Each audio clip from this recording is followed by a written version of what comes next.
오늘도 믿음으로 새벽을 깨우신 성도님들을 환영합니다. 찬송가 170장, 찬송가 170장 찬송하시겠습니다.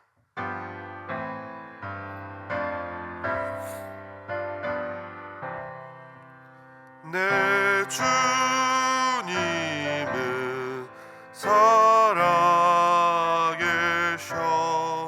날 지켜주시니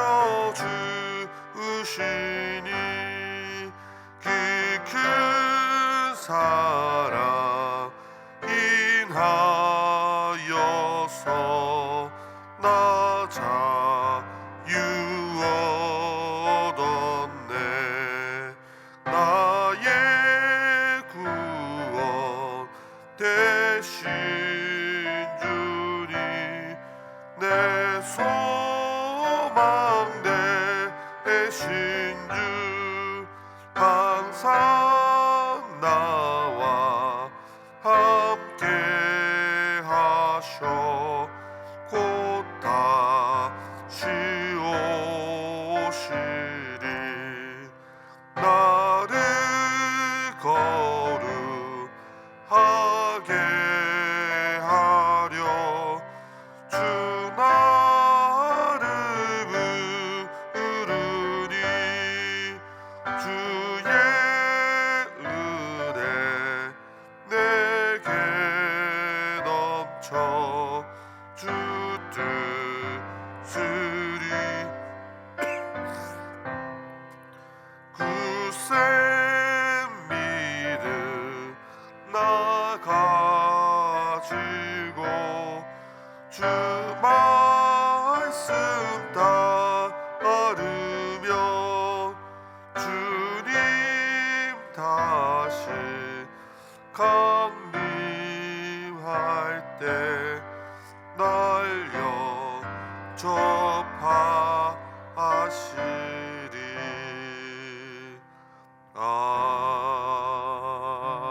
아멘. 하나님께 기도하실 때 오늘 저녁에 있을 수요 기도회를 위해서 기도했으면 좋겠습니다.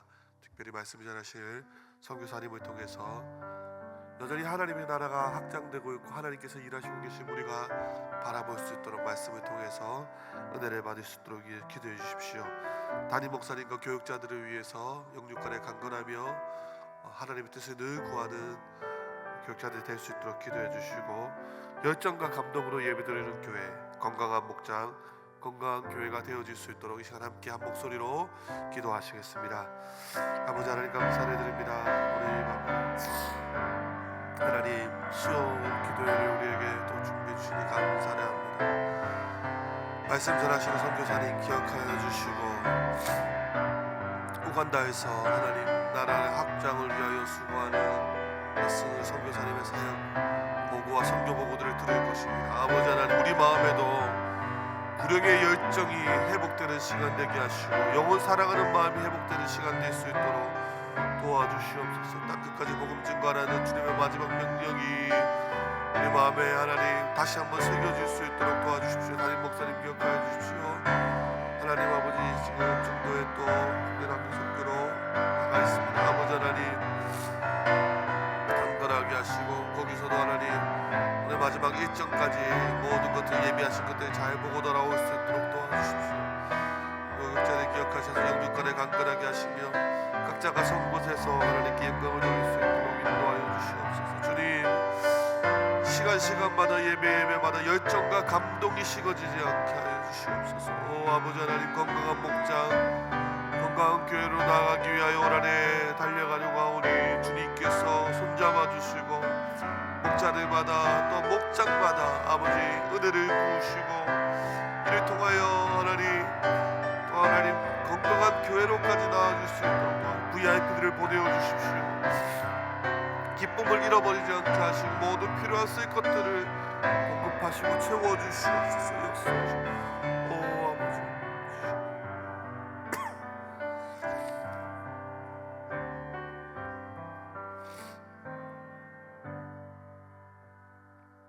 오늘 새벽에 하나님께서 우리에게 주시는 말씀은 마태복음 22장 23절에서 33절까지 말씀입니다. 마태복음 22장 23절에서 33절까지 말씀입니다. 제가 가진 성경 신약 38면쯤에 있습니다. 한 절씩 교독하도록 하겠습니다. 23절 제가 먼저 읽겠습니다. 부활이 없다는 사두개인들이 그날 예수께 와서 물어 이르되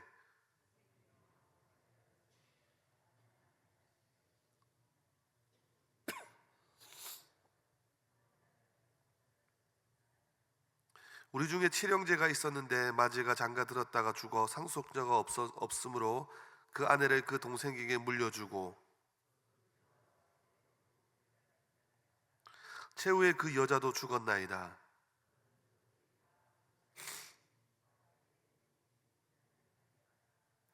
예수께서 대답하여 이르시되 너희가 성경도 하나님의 능력도 알지 못하는 고로 오해하였도다.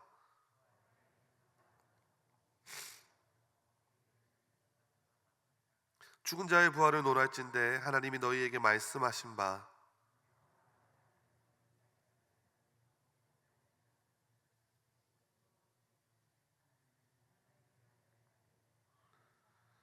함께 보시겠습니다.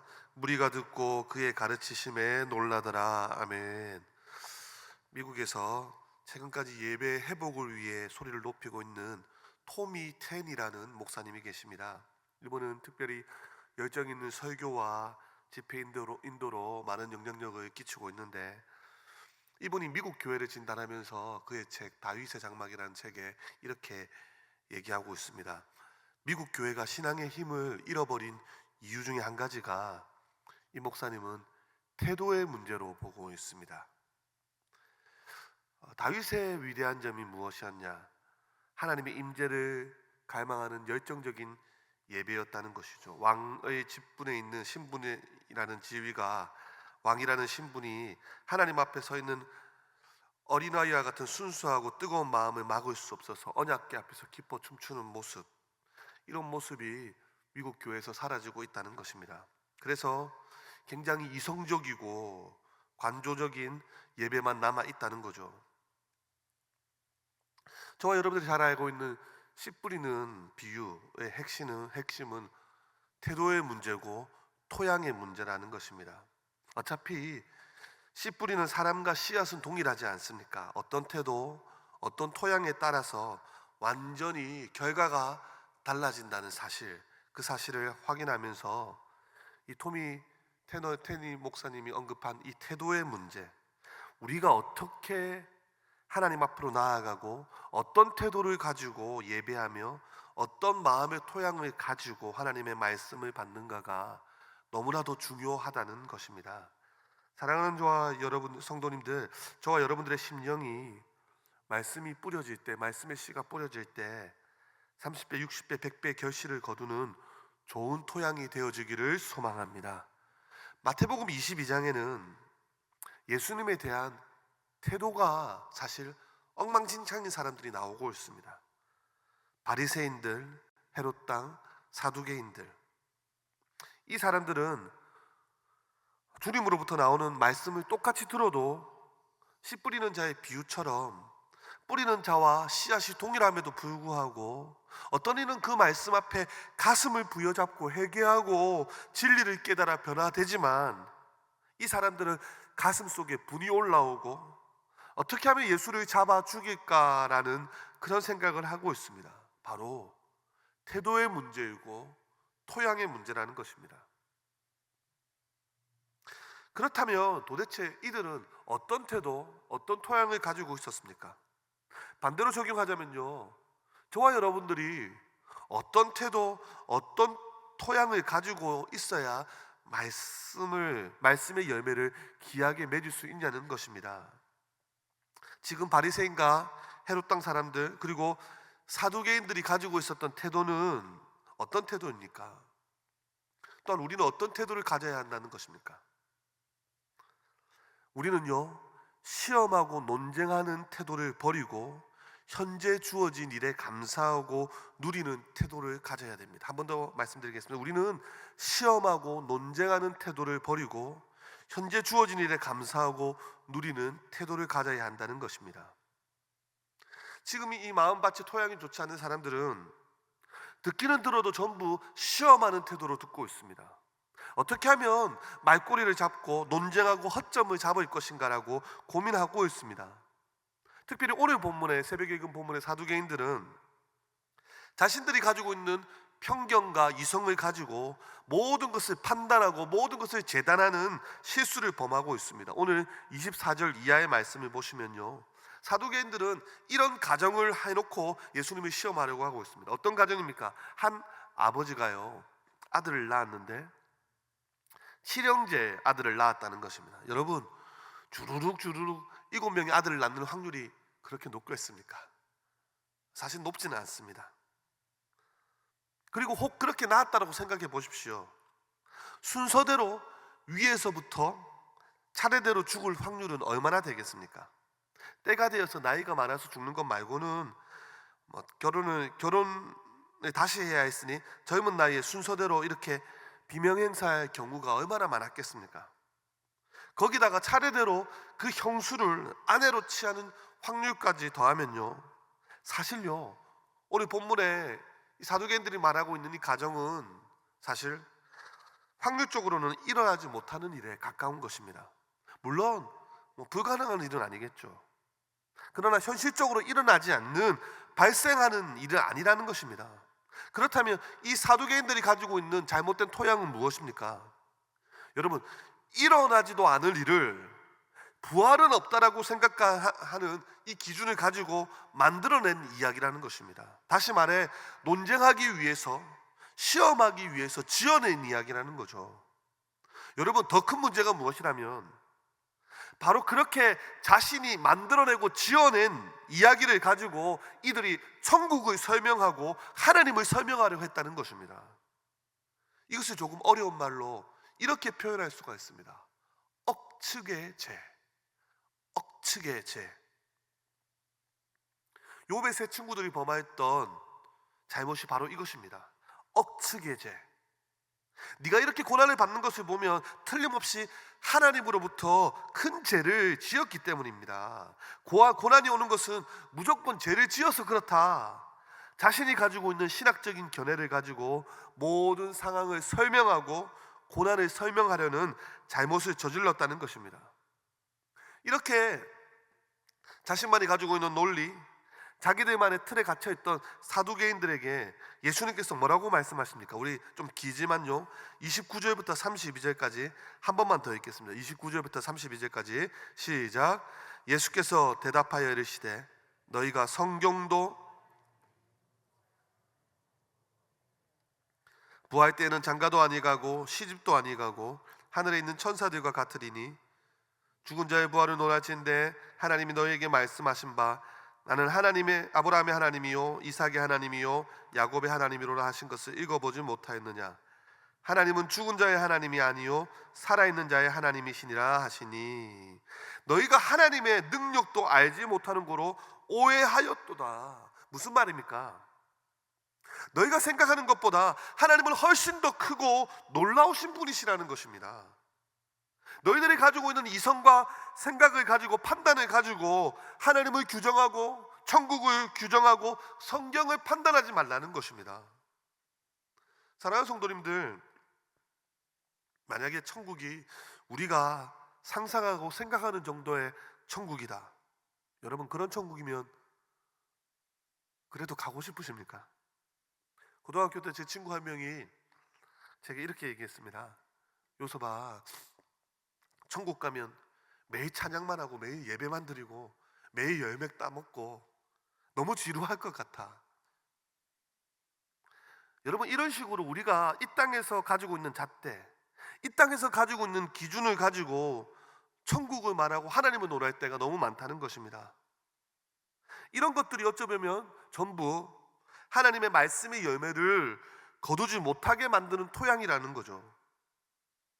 저도 천국을 가보지 않았기 때문에 제가 어떻게 설명을 할 수 있겠습니까? 그러나 천국에 가면 우리가 달라져 있을 것입니다. 여기서는 우리가 가끔씩 지루함도 느끼고요, 아주 가끔씩 예배를 드리다가 찬양을 오래 하다 보면 가끔씩 실증도 느낄 때가 어쩔 수 없이 있을 때가 있다 치더라도 거기서는요, 우리의 몸과 마음과 영혼이 모두 다 달라져 있을 것입니다. 영화롭게 변해져 있을 것입니다. 천국은 그런 곳입니다. 거기서 우리가 어떻게 지루함을 느낄 수가 있겠습니까? 영화롭게 변한 우리의 몸이 어떻게 하나님을 예배하면서 실증을 가질 수 있겠습니까? 천국을 기대하시기를 소망합니다. 여러분, 우리가 아무리 좋은 곳을 상상하고 좋은 곳을 생각해도요, 그것보다 천배 만배는 좋은 곳이 천국일 것입니다. 왜 그렇습니까? 하나님이 우리 생각보다 크시고 하나님이 크신 분이시기 때문입니다. 여러분, 그러므로요, 논쟁하려고 하지 말고 판단하고 시험하는 태도를 버리고 현재 내게 주어진 것들에 대해서 만족하고 감사하며 누리는 태도가 말씀의 뿌리를 내려 많은 열매를 맺게 하는 토양이 된다는 것입니다. 32절 말씀, 나는 아브라함의 하나님이요 이삭의 하나님이요 야곱의 하나님이로라 하신 것을 읽어보지 못하였느냐? 하나님은 죽은 자의 하나님이 아니요 살아있는 자의 하나님이시다. 여러분, 히브리 헬라어는 시제라는 것이 있습니다. 인간의 입장에서는요, 아브라함과 이삭과 야곱은 시간의 흐름 속을 살아가는 사람들입니다. 그래서 여기서 사용된 원어는요, 전부 현재형으로 기록되어 있습니다. 다시 말해서요, 이렇게 말씀하시는 것입니다. 예수님께서 너희들은 시간이라고 하는 공간 속에서 살아가는 연약한 존재들이지만 아브라함의 하나님, 이삭의 하나님, 야곱의 하나님, 우리 하나님은 언제나 현재형으로 역사하시는 현재 살아계신 하나님이라는 거죠. 즉 시간마저도 하나님께서 창조하신 피조물에 불과하다는 것입니다. 여러분, 이런 하나님을 우리의 이성으로 이해한다고 우리의 기준으로 우리의 마음대로 판단할 수 있겠습니까? 시험하고 논쟁하고 판단하는 자세를 버리고 오늘도 살아서 역사하시는 현재 살아계시는 하나님을 그저 믿어버리고 감사하고 누리는 자세가 저와 여러분들에게 필요한 생명의 토양이라는 것입니다. 이런 부분에 대해서 이재철 목사님의 책에 나와 있는 내용이 있습니다. 이재철 목사님 책에 이렇게 나와 있었습니다. 삼위일체 하나님, 그것을 인간의 이성으로 판단하고 재단할 수 있겠습니까? 그것에 대해서 고민하고 있으면 어찌 보면 인간의 손해라는 것이죠. 한번 생각해 보십시오. 만약에요, 네 발로 뛰는 강아지가 어째서 인간은 두 발로 걸어 다니지? 도무지 이해가 되지 않는다라고 한다면 누구만 손해라는 것이죠? 그 개만, 강아지만 손해라는 것입니다. 인간은 원래 그런 존재다라고 믿어버리면 된다는 것입니다. 성경은 말합니다. 하나님과 성령님과 예수님은 한 분이시다, 하나다. 그걸 우리의 이성으로 어떻게 세 분이 하나가 되고 한 분이 세 분이 되고 어떻게 그럴 수 있냐라고 고민하고 있으면 그 인간만 손해라는 것입니다. 어떻게 하면 되겠습니까? 한번 따라하겠습니다. 하나님은 원래 그런 분이다, 하나님은 원래 그런 분이다 라고 믿고 고백하면 그 은혜 가운데 복을 받는다는 것입니다. 여러분, 삼위일체 하나님이 얼마나 감사한 분이냐면, 여러분, 일본에 가면요, 배가 아플 때 부르는 신이 있다고 합니다. 머리가 아플 때 부르는 신이 따로 있다고 합니다. 일본 종교청에 등록한 10만 800만이라고 합니다. 인도는 더 심하다고 합니다. 인도는 3억이 넘는다고 합니다. 여러분, 한번 생각해 보십시오. 머리 아플 때 부르는 신은요, 배 아픈 거는 못 고칩니다. 예. 동네 일반 소아과보다 더 못한 수준이죠. 그런데 그 신의 이름도 다 외워야지 효과가 있다고 합니다. 여러분, 우리 하나님이요, 이렇게 수만 가지, 수억 가지 중에 하나의 신이 아니라 오늘도 살아계셔서 역사하시는 전능하신 하나님이라는 것, 우리는 이 한 분 하나님만 부르면요, 그 하나님은요, 어떨 때는 성부 하나님으로, 어떨 때는 성자 예수님으로, 어떨 때는 성령 하나님으로, 우리가 그 하나님만 부르면 한 분 안에서 역사하신다는 것입니다. 그저 하나님만 부르면 된다는 거죠. 이것을요 우리가 어떻게 머리로 우리의 이성으로 삼위일체가 어떻고 하나님이 어떻고 어떻게 세 분이 한 분이 될 수 있느냐라고 고민하고 있다면요, 그래서 그분을 부르지 않는다고 한다면 누구만 손해냐? 우리만 손해라는 거죠. 나의 아주 얕은 지식으로 하나님을 판단하고 천국을 판단하는 사람이 아니라 오늘도 살아계셔서 있는 그대로 역사하시는 전능하신 하나님을 믿어버리면 된다는 것입니다. 그래서요 오늘도 저와 여러분들이 시험하는 태도, 논쟁하는 모습, 판단하고 재단하는 자세를 버리고 내게 주신 말씀을 있는 그대로 믿고 누리고 감사함으로 말미암아 오늘 하루 저 여러분들의 삶의 말씀의 열매가 30배, 60배, 100배의 결실을 누리는 그런 놀라운 은혜를 경험하는 오늘 하루가 되어지기를 간절히 소망합니다. 기도하시겠습니다. 주님 감사합니다.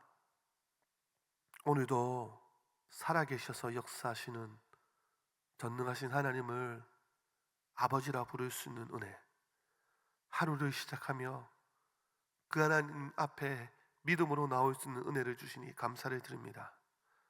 오늘 하루의 나의 삶의 모든 시간을 우리 주님이 주관하시고 역사하심을 믿습니다.